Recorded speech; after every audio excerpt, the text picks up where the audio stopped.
Hi అందరికీ happy Sunday అండి. ఈరోజు ఎర్లీ మార్నింగ్ మా పిల్లలు ఊరు వెళ్తున్నారు. ట్రైన్ వచ్చేసి 12:30కి ట్రైన్ అయితే ఉంది.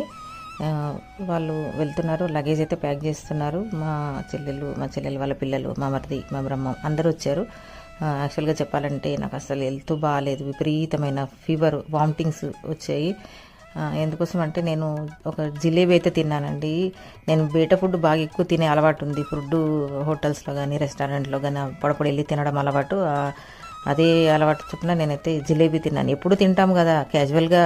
నేను అది తినడం వల్ల నాకు వామిటింగ్స్ విపరీతంగా అయింది. అంటే ఫుడ్ పాయిజన్ అయ్యి వామిటింగ్స్ విపరీతంగా అయింది. దానివల్ల ఫుల్ ఫీవర్. అసలు మార్నింగ్ నుంచి నైట్ వరకు అసలు నేను లేగలేని పరిస్థితుల్లో ఉన్నాను.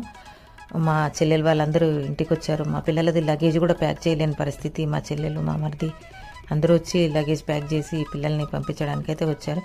చూడండి, పిల్లలందరూ వెళ్తున్నారు. మా పిల్లలు వెళ్ళే రోజే నాకు ఇలా అవ్వడం నాకైతే చాలా బాధ అనిపిస్తుంది. ఇంకా స్టేషన్ కూడా వెళ్ళొద్దు, ఏం అక్కర్లేదు, ఇంట్లోనే ఉండిపో అని చెప్తే నాకు అసలు మనసు అనేది ఆగట్లేదు. ఒంట్లో బాగాలేకపోయినా ఎలా వెళ్తాను, వెళ్ళకుండా ఎలా ఉంటాను? వాళ్ళు పిల్లలు వెళ్తుంటే ప్రాణం ఎలా ఒప్పుతుంది? అందుకోసం నేనైతే వెళ్తున్నాను. మా పిల్లలు అసలు ఇన్ని రోజులు ఇక్కడ ఉన్నారు, మళ్ళీ వెళ్తున్నారంటే ఇదే బాధ. వస్తున్నారన్నప్పుడు హ్యాపీనెస్, వెళ్తున్నారంటే బాధ. అసలు ఇది ఈ లైఫ్లో ఇప్పుడు ఇంకా ఇదే కొనసాగుతుందేమో అని అయితే అనిపిస్తుంది. ఇంకా చూడండి, నేను స్టేషన్కి అయితే వచ్చాను. నాకు అసలు నిలబడడానికి కూడా ప్రాణం అసలు చేత కావట్లేదు. మార్నింగ్ నుంచి అసలు నేను ఏది కూడా తీసుకోలేదు, తినలేదు. నీరసంగా ఉంది. నిలబడలేకపోతున్నా, కూర్చోలేకపోతున్నా. ఎలా ఓర్చుకున్నానో అసలు అలా నిల్చొని ఉన్నాను. తల తిరుగుతూ ఉంది. Full fever. ఎన్ని టాబ్లెట్ వేసుకున్నా తగ్గట్లేదు. చూడండి, నా ఫేస్ కూడా ఎంత డల్గా అయిపోయింది. బెడ్ ఫుడ్ తింటే ఏదో ఒకరోజు ఏదో అవుతుందని అందరూ చెప్పేవాళ్ళు. కానీ కామన్, అందరు చెప్తా ఉంటారు. కుదరదు కదా, తినాల్సిన టైం వస్తుందని నేను లైట్ తీసుకునేదాన్ని. ఇప్పుడైతే ఎఫెక్ట్ చాలా ఎక్కువ పడింది. ఓన్లీ జిలేబీకే అలా ఎఫెక్ట్ ఎట్లా పడిందో నాకు తెలియట్లేదు. అంటే అందులో కలర్ వేస్తారు కదా ఆ జిలేబీలో, ఆ కలర్లో, ఫుడ్ కలర్లో ఏదో ఉంటుంది. అందుకే పాయిజన్ అయిపోయినట్టుంది. ఇక మీదట బయట ఫుడ్ అవాయిడ్ చేయాలని అనుకుంటున్నాను. చాలా నీరసంగా ఉంది, కూర్చోలేకపోతున్నాను. తల విపరీతంగా తిరుగుతుంది. ఎలా ఊర్చుకున్నాను.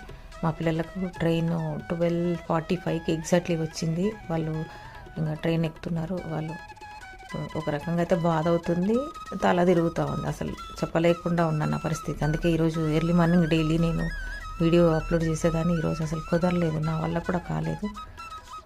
రోజు డైలీ పెట్టిన వీడియోస్ పెట్టే అలవాటు ఉంది కాబట్టి ఈ టైంలో అయితే నేను అప్లోడ్ చేస్తున్నా.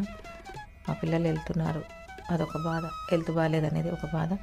ఈరోజు ఇప్పుడు నేను మా చెల్లెలు వాళ్ళ ఇంటికి వెళ్తున్నాను. ఇంకా పిల్లలు కూడా లేరు.